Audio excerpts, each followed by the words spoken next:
Well, it's a hard question to respond to. I think if one looks at the facts, if I might generalize call this question, are the American people doing better today than they were before? And I'm not here to defend Democratic policies because I'm not a Democrat. I think the answer is no. I think the reality is that what's going on in America, and I want to go over this point because I don't know how many people out there are familiar with this point.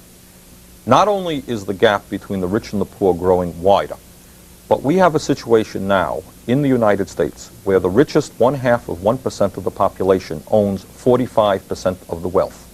Okay?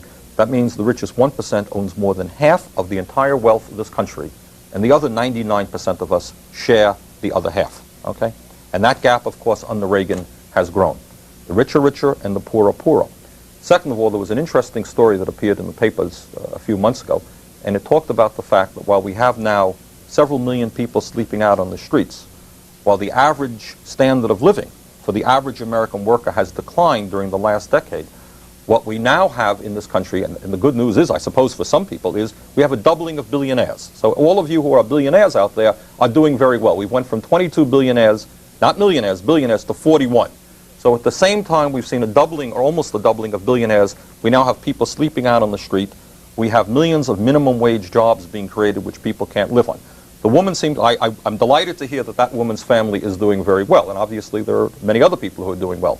But I think for the average American worker, when you look at wage increases compared to inflation, when you look at the cost of telephone bills and electric bills and housing and health care and higher education, the average American worker is in worse shape.